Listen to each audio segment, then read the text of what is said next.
Hay decisiones que tomamos en la desesperación, cuando el miedo nos ciega y estamos dispuestos a hacer cualquier cosa por salvar a quienes amamos.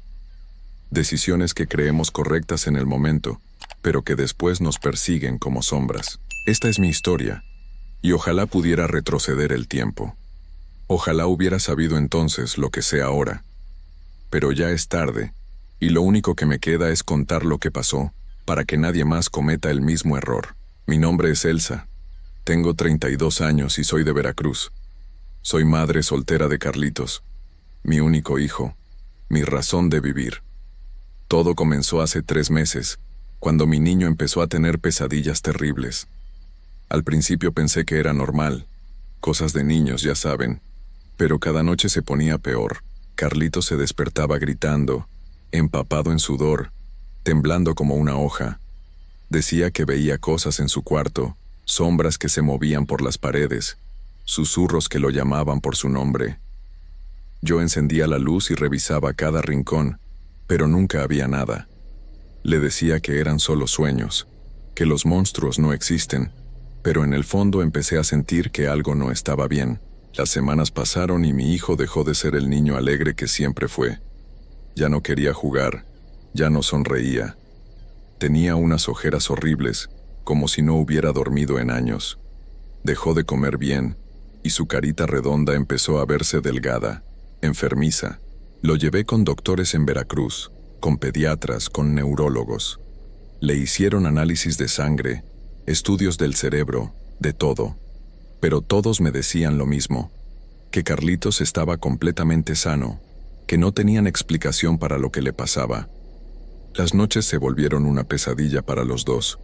Carlitos ya no quería acostarse, se aferraba a mí llorando, rogándome que no lo dejara solo, que ellos venían cuando apagaba la luz.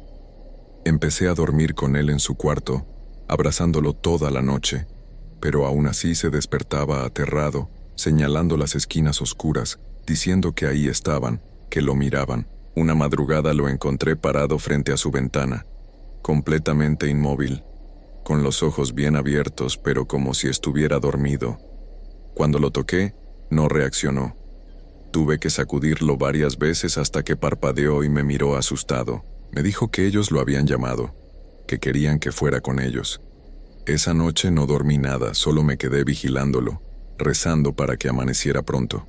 Mi mamá vino a visitarnos y cuando vio a Carlitos se asustó mucho. Me dijo que eso no era natural, que ningún doctor iba a poder ayudarlo porque lo que tenía no era del cuerpo, era otra cosa. Me sugirió que lo llevara a Catemaco, que allá había gente que sabía de estas cosas, brujos y curanderos que podían limpiar las malas energías y quitar los hechizos. Yo siempre había sido escéptica con esas cosas. No creía en brujerías ni en maleficios. Pero cuando ves a tu hijo consumirse día a día, cuando la medicina moderna no tiene respuestas, te aferras a cualquier esperanza, por pequeña que sea. Así que acepté. Total, ya no sabía qué más hacer. Una vecina me dio el nombre de un brujo muy conocido en Catemaco. Decía que era muy poderoso, que había curado a mucha gente, que hacía milagros. Me dio su dirección y su teléfono. Yo llamé esa misma tarde, y una voz ronca me contestó. Le expliqué lo que le pasaba a Carlitos, y el hombre me dijo que sí podía ayudarlo, pero que tenía que llevarlo personalmente, que estos asuntos no se resolvían por teléfono. 2 días después, muy temprano en la mañana, metí a Carlitos en el carro y manejé hasta Catemaco. El camino se me hizo eterno. Carlitos iba callado en el asiento trasero, mirando por la ventana con esos ojos cansados que me partían el alma. De vez en cuando lo veía por el espejo retrovisor y le sonreía, tratando de darle ánimo, pero él apenas me devolvía una sonrisa débil. Llegamos a Catemaco cerca del mediodía. Es un pueblo extraño, lleno de tiendas de artículos esotéricos, con estatuas de brujas y carteles que anuncian limpias y rituales. Hay algo en el ambiente que se siente pesado, como si el aire mismo estuviera cargado de secretos antiguos. Busqué la dirección que me habían dado y encontré una casa pequeña, pintada de azul, alejada del centro del pueblo. Toqué la puerta y salió un hombre mayor, de unos 60 años, vestido completamente de blanco. Tenía el cabello largo y gris, amarrado en una cola, y sus ojos eran de un color extraño, casi amarillentos. Me miró de arriba abajo, luego miró a Carlitos, y asintió como si ya supiera todo. Nos hizo pasar a una habitación oscura, iluminada solo por velas.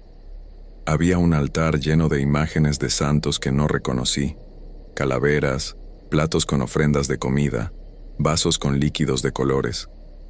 El olor era fuerte, una mezcla de incienso, hierbas y algo más que no pude identificar. Carlitos se aferró a mi mano con fuerza. El brujo me pidió que me sentara y que pusiera a Carlitos frente a él. Empezó a examinar a mi hijo sin tocarlo, solo pasando sus manos por encima de su cuerpo, murmurando cosas en voz baja. Después de unos minutos, levantó la vista y me dijo que Carlitos tenía algo muy malo encima, algo que lo estaba consumiendo poco a poco, que si no lo quitaba pronto, mi hijo iba a seguir enfermándose hasta que su cuerpo ya no resistiera más. Sentí que el corazón se me salía del pecho. Le pregunté qué podía hacer, cuánto cobraba, lo que fuera. Él me dijo que tenía que hacer un ritual especial, una limpia profunda que iba a sacar todo lo malo que tenía Carlitos dentro. Me pidió 5,000 pesos, que era todo lo que yo tenía ahorrado, pero no me importó. Le di el dinero sin pensarlo 2 veces. El brujo nos dijo que esperáramos mientras preparaba todo. Se metió a un cuarto del fondo y salió con una bolsa llena de cosas: hierbas, botellas con líquidos, huevos, velas negras y rojas. Acomodó todo en el piso formando un círculo y puso a Carlitos en el centro. Me dijo que yo tenía que quedarme afuera del círculo, sin importar lo que pasara, que no debía interrumpir el ritual o las consecuencias serían peores. Carlitos me miró con esos ojos asustados y yo le sonreí, tratando de darle valor. Le dije que todo iba a estar bien, que este señor lo iba a curar y que pronto volvería a dormir tranquilo. Mi niño asintió, confiando en mí completamente. El brujo empezó a caminar alrededor del círculo, encendiendo las velas una por una. Después prendió un sahumerio que soltó un humo espeso y gris que llenó toda la habitación. Empezó a cantar en un idioma que nunca había escuchado, con palabras ásperas y sonidos guturales que me ponían la piel de gallina. Sacó un huevo y empezó a pasarlo por todo el cuerpo de Carlitos, por su cabeza, su pecho, sus brazos, sus piernas. Mi hijo estaba quieto, con los ojos cerrados. El brujo cantaba cada vez más fuerte, y el humo del sahumerio se volvía más denso. Yo apenas podía respirar, pero no me moví de mi lugar. Entonces pasó algo que nunca voy a olvidar. El brujo rompió el huevo en un vaso con agua, y cuando cayó, la yema estaba completamente negra, como si estuviera podrida. El hombre sonrió, como si eso fuera lo que esperaba, y siguió con su canto. De repente empecé a escuchar otras voces. No venían del brujo, venían de todas partes, del techo, de las paredes, del piso. Eran voces horribles, graves, que hablaban en ese mismo idioma extraño. Sonaban enojadas, desesperadas. Carlitos abrió los ojos y empezó a temblar, pero el brujo le gritó que no se moviera, que tenía que quedarse quieto. Las velas empezaron a titilar como si hubiera viento, pero no había ninguna ventana abierta. El humo se arremolinaba formando figuras extrañas. Yo quería gritar, quería sacar a mi hijo de ahí, pero recordé las palabras del brujo. No debía interrumpir el ritual. Así que me quedé congelada, con las lágrimas rodando por mis mejillas, viendo cómo mi niño sufría. El brujo sacó un cuchillo y cortó una gallina que tenía en una bolsa. La sangre cayó sobre las hierbas que rodeaban a Carlitos. Las voces se volvieron más fuertes, casi ensordecedoras. Parecía que la casa entera vibraba. Y entonces, de repente, todo se detuvo. El silencio fue absoluto. Las velas dejaron de moverse. El humo se disipó como si nunca hubiera estado ahí. El brujo dejó de cantar y se limpió el sudor de la frente. Me miró y me dijo que ya estaba hecho, que lo malo había salido de Carlitos, que ahora mi hijo iba a estar bien. Corrí hacia Carlitos y lo abracé fuerte. Estaba empapado en sudor y temblaba, pero me devolvió el abrazo. Le pregunté cómo se sentía y me dijo que estaba cansado, que quería ir a casa. El brujo nos dio unas hierbas y nos dijo que las quemáramos en la casa durante 7 noches, que eso iba a proteger a Carlitos de que volviera a pasarle algo. Salimos de esa casa y yo me sentía aliviada. Había sido aterrador, pero pensé que había valido la pena. Pensé que por fin mi hijo iba a estar bien. Qué equivocada estaba. El camino de regreso fue tranquilo. Carlitos se durmió en el asiento trasero, y yo pensaba que era porque estaba agotado del ritual. Cuando llegamos a casa ya era de noche. Lo cargué hasta su cama y lo acosté. Se veía tan tranquilo, tan en paz. Besé su frente y me fui a mi cuarto, pensando que por primera vez en meses iba a poder dormir bien. Pero esa noche Carlitos gritó más fuerte que nunca. Corrí a su cuarto y lo encontré sentado en su cama, con los ojos desorbitados, señalando la esquina del cuarto. Gritaba que ahí estaban, que eran muchos, que lo querían llevar.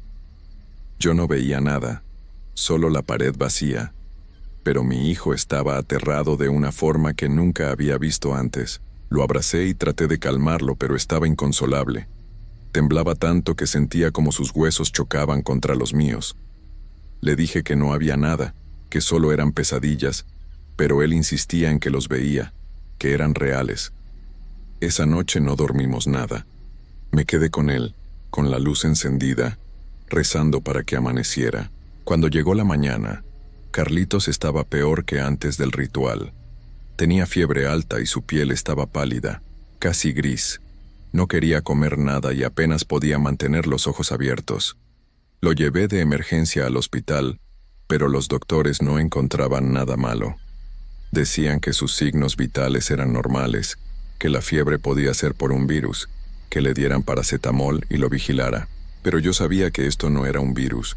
Esto era otra cosa. Algo había salido mal con el ritual.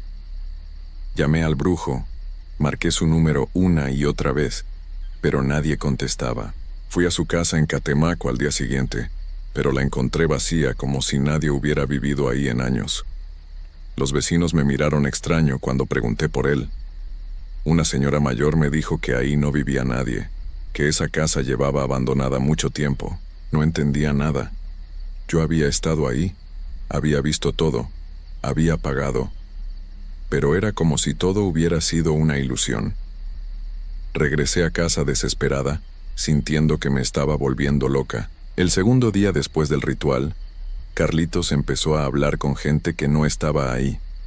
Lo encontraba en su cuarto, conversando con las paredes, riéndose con una risa que no era la suya, que sonaba hueca y fría. Cuando le preguntaba con quién hablaba, me decía que con sus nuevos amigos, que ellos lo entendían, que ellos lo querían. Por las noches lo escuchaba caminar por la casa. Me levantaba y lo encontraba parado frente a las ventanas, mirando hacia afuera, completamente inmóvil. Una vez lo encontré en la cocina, parado frente a la estufa, con la mano extendida hacia las hornillas. Cuando lo aparté, me miró como si no me reconociera. Sus ojos estaban vacíos, como si mi hijo ya no estuviera ahí adentro. El tercer día fue cuando vi lo que él veía. Esa tarde Carlitos estaba sentado en la sala, mirando fijamente hacia la esquina. Yo estaba preparándole algo de comer en la cocina cuando escuché que le hablaba a alguien. Me acerqué y me quedé helada. Por un segundo, solo un segundo, vi una sombra en esa esquina. No era una sombra normal, era algo que se movía, que tenía forma pero no forma al mismo tiempo. Era alta, oscura, y emanaba una sensación de maldad tan fuerte que me costaba respirar. Parpadeé y desapareció, pero supe que había estado ahí, que siempre había estado ahí. Carlitos me miró y sonrió. Me dijo que esa era la que más lo visitaba, que ella era la más fuerte, que pronto iba a irse con ella, que ella se lo había prometido. Le pregunté de qué hablaba, pero él solo siguió sonriendo con esa sonrisa que no era suya. Esa noche, la tercera noche después del ritual, escuché voces en el cuarto de Carlitos. Eran las mismas voces horribles que había escuchado durante el ritual del brujo. Esas voces en ese idioma extraño y gutural. Me levanté corriendo y abrí la puerta de su cuarto. Carlitos estaba parado en medio de su habitación, rodeado de sombras. Eran muchas, tal vez 5 o 6, todas altas y oscuras, moviéndose alrededor de él como si danzaran.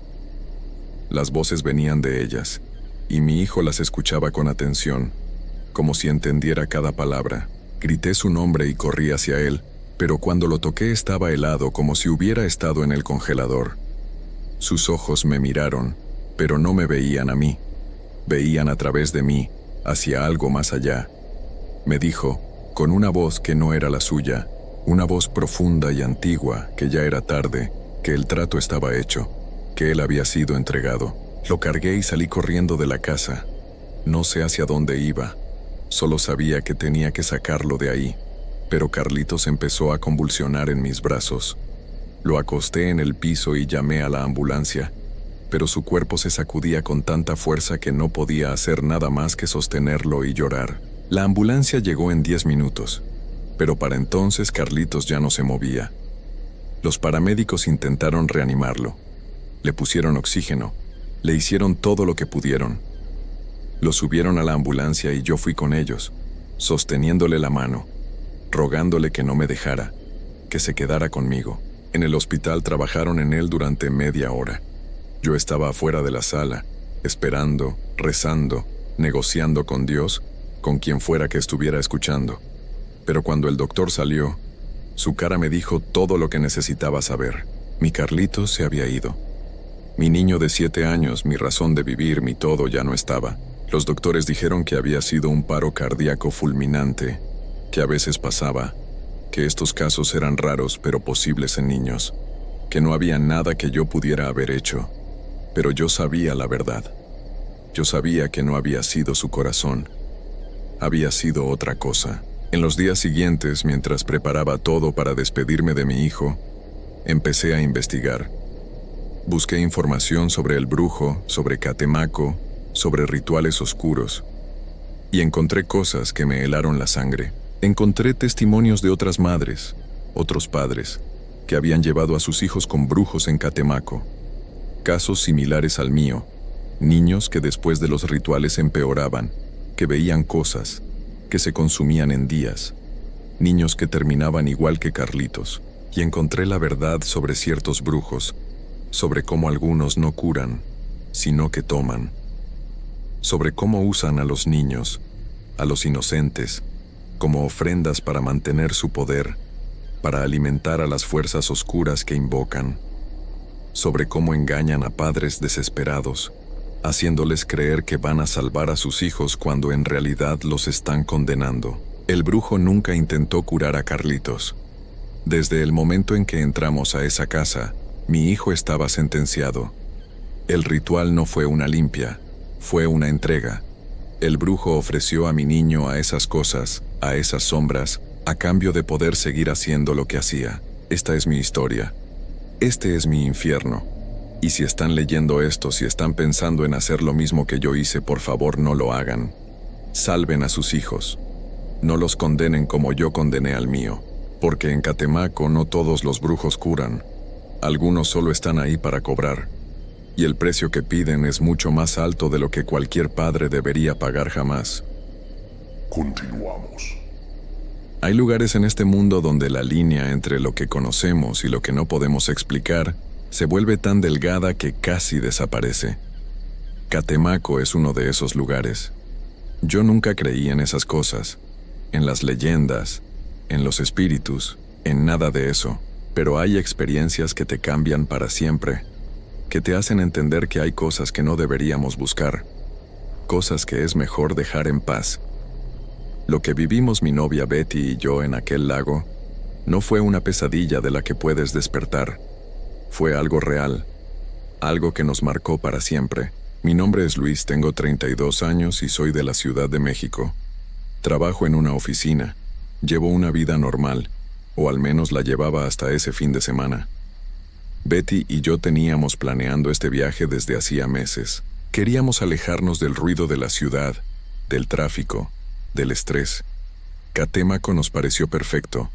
Habíamos visto fotos del lago, de lo verde que es todo por allá, de lo tranquilo que se ve. Pensamos que acampar cerca del agua sería romántico, relajante. Salimos un viernes por la mañana. El viaje fue largo pero emocionante. Betty iba feliz. cantando las canciones de la radio, tomándome la mano mientras yo manejaba. Llegamos a Catemaco como a las 5 de la tarde. El pueblo es pequeño, con calles angostas y casas de colores desgastados. Tiene ese aire místico del que todos hablan, como si el aire mismo estuviera cargado de algo antiguo. Preguntamos por un lugar donde acampar y un señor nos recomendó una zona alejada del centro, cerca de la orilla del lago. Nos dijo que era tranquila, que casi nadie iba por ahí. Eso nos gustó. No queríamos estar rodeados de gente. Compramos algunas provisiones en una tienda del pueblo y nos dirigimos al lugar. El camino era de terracería, lleno de baches y piedras. Los árboles a ambos lados formaban un túnel verde que bloqueaba casi toda la luz del sol. Había una humedad en el aire que se te pegaba a la piel. Cuando finalmente llegamos a la orilla del lago, el sol ya estaba bajando. El agua se veía oscura, casi negra, y estaba completamente quieta, como un espejo gigante. Montamos nuestra tienda de campaña en un claro entre los árboles. El lugar era bonito, sí, pero había algo en el silencio que me incomodaba. No se escuchaban pájaros, ni insectos, nada. Solo el sonido del viento moviendo las hojas. Betty no pareció notarlo. Estaba emocionada, sacando fotos con su celular, hablando de lo hermoso que era todo. Hicimos una fogata cuando ya había oscurecido. El fuego iluminaba nuestras caras y proyectaba sombras largas sobre los árboles. Cocinamos unas salchichas, tomamos cerveza, platicamos. Por un momento todo parecía perfecto. Betty se recargó en mi hombro y me dijo que esto era justo lo que necesitábamos. Yo asentí, pero no podía quitarme esa sensación extraña del pecho. Era como si alguien nos estuviera observando desde la oscuridad. Cuando se hizo más tarde empezamos a escuchar el agua del lago moviéndose. Pequeñas olas que golpeaban suavemente la orilla. Pero no había viento. El aire estaba completamente quieto. Le comenté a Betty y ella se rió. Me dijo que era mi imaginación, que estaba viendo cosas donde no las había. Decidimos meternos a la tienda como a las 11 de la noche. Yo apagué la fogata con tierra y nos metimos en nuestras bolsas de dormir. Betty se durmió casi de inmediato. Yo me quedé despierto un rato, escuchando. El silencio era tan profundo que podía oír mi propia respiración, los latidos de mi corazón. No sé a qué hora me quedé dormido, pero desperté de golpe. Algo me había sacado del sueño. Me quedé quieto, con los ojos abiertos en la oscuridad de la tienda, tratando de entender qué había sido. Y entonces lo escuché. Un llanto de mujer que venía desde el lago. No era un llanto normal. Era desgarrador, lleno de un dolor tan profundo que te helaba la sangre. Sonaba lejano, pero claro, como si la persona que lloraba estuviera justo afuera de la tienda y al mismo tiempo muy lejos. Me incorporé despacio, con el corazón latiéndome tan fuerte que pensé que se me saldría del pecho. Betty también estaba despierta. La vi sentada en su bolsa de dormir, con los ojos muy abiertos, mirando hacia la entrada de la tienda. Nos quedamos viendo sin decir nada. El llanto continuaba, subiendo y bajando de intensidad, a veces convirtiéndose en gemidos que sonaban casi animales. Me acerqué a la entrada de la tienda y abrí el cierre con cuidado. El frío de la noche me golpeó la cara. Afuera todo estaba oscuro, la fogata se había apagado por completo. La luna estaba escondida detrás de las nubes, y apenas podía ver más allá de unos metros. El llanto seguía. Venía definitivamente del lago. Betty me agarró del brazo. Estaba temblando. Me susurró que cerrara la tienda, que no saliéramos. Pero algo en mí necesitaba ver, necesitaba saber qué era. Salí de la tienda despacio, con Betty agarrándome de la camisa desde atrás. Caminamos unos pasos hacia el lago. Mis ojos se fueron acostumbrando a la oscuridad. Y entonces la vi. A lo lejos, junto a la orilla del agua, había una figura de mujer, completamente vestida de negro. Estaba de pie, inmóvil, mirando hacia el lago. El llanto venía de ella. Betty ahogó un grito. Yo sentí que las piernas me temblaban. La mujer estaba como a 50 metros de nosotros, pero incluso desde esa distancia podía ver que había algo terriblemente mal con ella. Su postura no era natural. Estaba demasiado quieta, como una estatua. El llanto se detuvo de repente. Un silencio total cayó sobre todo. Y entonces, lentamente, la mujer volteó hacia nosotros. No podía ver su cara desde donde estábamos, solo su silueta negra contra el agua oscura del lago. Pero sentí su mirada. Sentí cómo nos observaba. Betty me jaló hacia atrás. Corrimos a la tienda y cerramos el cierre lo más rápido que pudimos. Nos metimos en nuestras bolsas de dormir, abrazados, temblando. Afuera no se escuchaba nada, ni el llanto, ni el viento, nada. Solo silencio. Pasamos el resto de la noche despiertos, esperando que amaneciera, esperando que llegara la luz del sol para poder salir de ahí. Cada pequeño ruido nos hacía saltar. Yo tenía mi linterna en la mano, lista por si acaso. Betty lloraba en silencio contra mi pecho. Cuando finalmente empezó a clarear, alrededor de las 6 de la mañana salimos de la tienda. Todo se veía normal. El lago estaba tranquilo. Los árboles se movían suavemente con la brisa de la mañana. No había rastro de ninguna mujer. Por un momento pensé que lo habíamos soñado, que había sido producto de nuestra imaginación, pero Betty y yo sabíamos que no.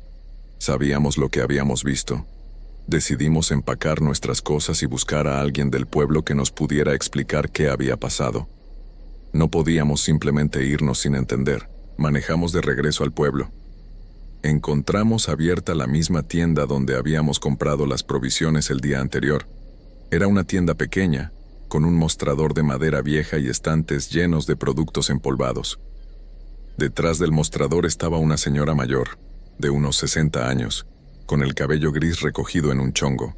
Le contamos lo que habíamos visto, lo del llanto, lo de la mujer de negro junto al lago. Mientras hablábamos, la cara de la señora fue cambiando. Primero sorpresa, luego preocupación, y finalmente algo que parecía miedo. Cuando terminamos de hablar, ella se quedó callada por un momento, mirándonos con ojos serios. Luego suspiró y se inclinó sobre el mostrador, acercándose a nosotros. «Si llegan a ver a esa mujer», nos dijo en voz baja, «están marcados. Ella los eligió. Tienen que irse de Catemaco ahora mismo. No pasen otra noche aquí, no se queden». Le pregunté qué quería decir con eso de que estábamos marcados. Ella sacudió la cabeza y nos dijo que no hiciéramos preguntas, que solo nos fuéramos, que había cosas en ese lago que la gente del pueblo conocía pero de las que no hablaban. Cosas viejas, cosas que existían desde antes de que hubiera pueblo. Betty quería irse de inmediato. Me lo dijo mientras salíamos de la tienda, pero yo en mi estupidez, en mi orgullo, pensé que la señora solo nos estaba asustando. Pensé que era parte de las leyendas del lugar, historias para turistas. Le dije a Betty que nos quedáramos una noche más, que lo que habíamos visto probablemente tenía una explicación lógica. Ella no estaba convencida, pero finalmente aceptó. Ahora sé que fue el peor error que pude haber cometido. Ojalá hubiera escuchado a la señora. Ojalá nos hubiéramos ido.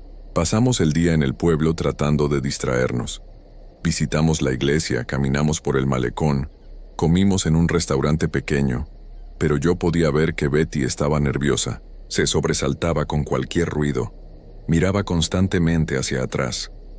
Yo trataba de calmarla, de decirle que todo estaba bien. Cuando empezó a oscurecer, regresamos al mismo lugar donde habíamos acampado. No sé por qué volvimos ahí. Debimos buscar otro sitio, o mejor aún, haber hecho caso y abandonar Catemaco. Pero yo estaba decidido a demostrar que no había nada que temer. Montamos la tienda de nuevo. Hicimos otra fogata. Esta vez el ambiente era completamente diferente. Betty apenas hablaba. Se quedaba mirando el lago con una expresión que no le había visto antes. Miedo puro. Cenamos en silencio. Yo trataba de hacer conversación, pero ella solo me respondía con monosílabos. Cuando terminamos de comer, metimos todo a la tienda y nos sentamos junto al fuego. Yo puse mi brazo alrededor de ella, tratando de darle seguridad que yo mismo no sentía. El sol se escondió completamente. La oscuridad cayó sobre nosotros como una manta pesada. Y entonces, como si hubiera estado esperando ese momento exacto, empezó de nuevo. El llanto. Esta vez sonaba más cerca, mucho más cerca. Betty se aferró a mí, enterrando su cara en mi pecho. Yo miraba hacia el lago, buscando con los ojos en la oscuridad. Y la vi, la mujer de negro. Pero ahora no estaba a 50 metros. Estaba como a 20, caminando lentamente hacia nosotros desde la orilla del agua. Su forma era más clara ahora. Vestía algo largo y oscuro que arrastraba por el suelo. Su cabello era negro, largo, cubriéndole parte de la cara. Pero lo peor, lo que hizo que se me helara la sangre, fue cuando la luz de nuestra fogata iluminó su rostro por un segundo. No era un rostro humano, o al menos no lo era ya. La piel estaba gris, casi transparente, estirada sobre los huesos de una forma antinatural. Los ojos eran dos huecos negros, profundos, vacíos, y su boca estaba abierta en un grito silencioso, mostrando dientes que parecían demasiado largos, demasiado afilados. El llanto se hizo más fuerte, más agudo, tan intenso que me dolían los oídos. Betty gritó. Yo la agarré de la mano y corrimos hacia la tienda. Mis manos temblaban tanto que casi no podía abrir el cierre. Finalmente lo logré y nos metimos, cerrando todo lo rápido que pudimos. Afuera el llanto continuaba, pero ahora se mezclaba con otro sonido. Pasos, pasos lentos, arrastrándose sobre la tierra y las hojas secas. Se acercaban a nuestra tienda. Cada paso sonaba más cerca que el anterior. Betty y yo nos abrazamos en el centro de la tienda, sin atrevernos a movernos, sin atrevernos a respirar. Yo tenía la linterna apagada porque no quería que viera luz desde afuera. La oscuridad dentro de la tienda era total. Solo podíamos guiarnos por el sonido. Los pasos se detuvieron justo afuera. El llanto también se detuvo. Todo quedó en silencio. Un silencio tan absoluto que era peor que cualquier ruido. Podía escuchar mi corazón latiendo en mis oídos, la respiración entrecortada de Betty, nada más. Y entonces sentimos algo rozar la tela de la tienda. Desde afuera, como si alguien pasara su mano lentamente por la superficie. El roce se movía de arriba hacia abajo, de un lado a otro. Yo podía ver la tela moviéndose con el contacto, abultándose levemente. Betty tapó su boca con las manos para no gritar. Yo la apreté más fuerte contra mí. El roce continuó durante lo que pareció una eternidad. Lento, deliberado, como si estuviera buscando la entrada, buscando la forma de entrar. Entonces escuchamos la respiración. Una respiración pesada, húmeda, justo del otro lado de la tela, tan cerca que si no hubiera estado la tienda de por medio, habría sentido el aliento en mi cara. Era una respiración extraña, irregular, con un sonido como de líquido en los pulmones. Me quedé completamente paralizado. No podía mover ni un músculo. Mi mente estaba gritando que huyéramos, que saliéramos corriendo, pero mi cuerpo no respondía. Betty temblaba tan fuerte que podía sentir las vibraciones a través de su cuerpo. La respiración se alejó lentamente. Los pasos arrastrándose se fueron alejando también, de regreso hacia el lago. Esperamos. No sé cuánto tiempo esperamos. Podría haber sido 1 hora, podrían haber sido 5 minutos. El tiempo había perdido todo significado. Cuando finalmente me atreví a encender la linterna, iluminé el interior de la tienda. Betty tenía la cara pálida, los ojos rojos de tanto contener el llanto, el cabello pegado a la frente por el sudor. Yo probablemente me veía igual. No dijimos nada. No había nada que decir. Solo nos quedamos ahí abrazados esperando que pasara la noche. Cada minuto se sentía como 1 hora. Cada pequeño sonido del bosque nos hacía saltar. El viento moviendo las ramas. Algo pequeño corriendo entre los arbustos. Cada ruido era una tortura. Como a la 1 de la mañana el llanto empezó de nuevo. Esta vez sonaba diferente. Más cercano. Más real. Y venía de varios lugares a la vez. Como si hubiera más de una. El llanto rodeaba nuestra tienda, viniendo desde el lago, desde el bosque, desde todas direcciones. Betty empezó a rezar en voz baja. Yo nunca había sido religioso, pero en ese momento deseé serlo. Deseé tener algo a qué aferrarme. algo en qué creer que pudiera protegernos. Los llantos se fueron acercando. Podía escuchar los pasos de nuevo. Pero ahora no eran de una sola persona. Eran varios, caminando en círculos alrededor de nuestra tienda, rodeándonos, atrapándonos. Y entonces, a través de la tela de la tienda, vi una sombra. Una silueta oscura proyectándose desde afuera. Se quedó ahí, completamente inmóvil. Luego apareció otra, y otra. Pronto había 4 o 5 sombras alrededor de nosotros, todas quietas, todas observándonos. No sé cómo explicar el terror que sentí en ese momento. Era algo más allá del miedo normal. Era un terror primitivo, visceral, el tipo de miedo que te hace querer salir corriendo de tu propia piel. Sentía que mi mente estaba al borde de romperse. Betty se desmayó. Simplemente se desmayó en mis brazos. Yo la recosté lo mejor que pude, pero no podía dejar de mirar las sombras.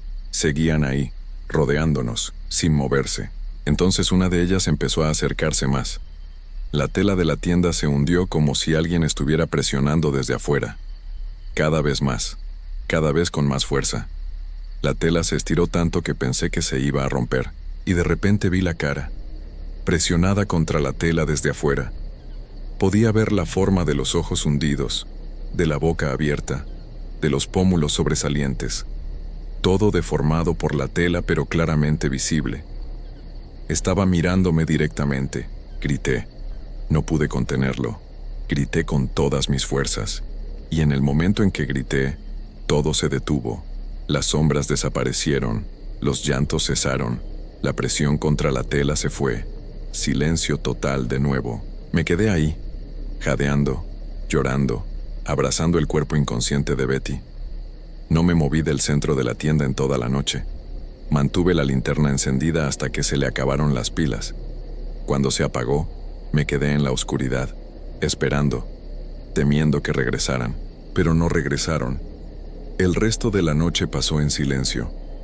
Un silencio que era casi tan aterrador como los llantos, porque no sabía si se habían ido o si simplemente estaban esperando afuera, observando, esperando el momento perfecto. Betty despertó cuando empezaba a amanecer. Lo primero que hizo fue llorar. Lloró durante varios minutos sin parar. Yo la abracé. Le dije que todo había terminado, que ya estaba amaneciendo, que nos íbamos a ir. Cuando salió el sol completamente, salimos de la tienda. Yo salí primero mirando a todos lados, buscando cualquier señal de peligro. No había nada. El lago estaba tranquilo. El bosque se veía normal. Los pájaros habían vuelto a cantar. No dijimos nada. Empacamos todo en silencio, lo más rápido que pudimos. Yo derribé la tienda, metí todo en el carro sin ningún orden. Solo quería salir de ahí. Betty se subió al coche y se quedó ahí sentada, mirando al frente, con una expresión vacía. Cuando terminé de empacar, me subí al carro y arranqué. Manejé por el camino de terracería lo más rápido que me atreví. Las ramas de los árboles golpeaban los costados del coche. No me importó. Solo quería alejarme. Pasamos por el pueblo sin detenernos. Vi la tienda de la señora de reojo. Ella estaba parada en la puerta, mirándonos. Incluso desde la distancia pude ver su expresión.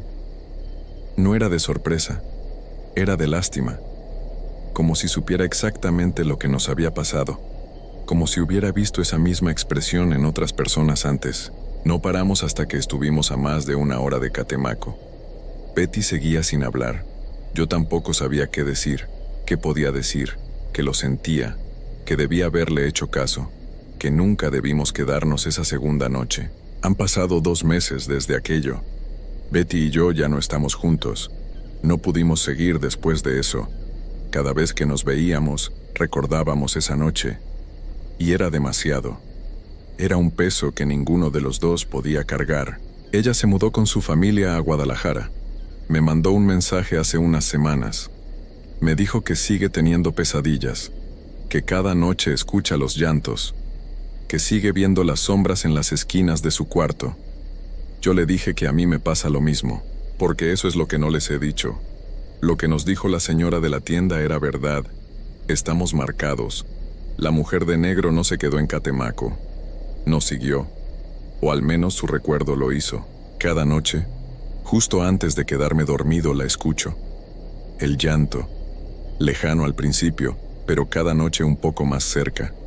Y sé que eventualmente va a llegar. Va a estar ahí, en mi cuarto, con esa cara horrible, con esos ojos vacíos, mirándome. A veces pienso en volver a Catemaco, en buscar a la señora de la tienda, en preguntarle cómo puedo quitarme esta maldición.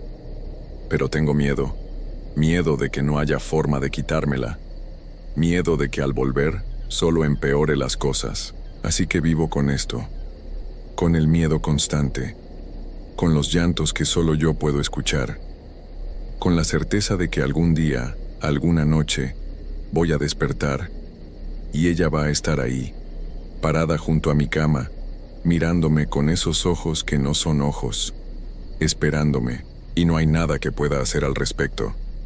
Absolutamente nada. Porque cuando ves a la mujer de negro del lago de Catemaco, cuando escuchas su llanto, ya es demasiado tarde. Ya estás marcado. Y esa marca nunca se borra. Nunca se borra.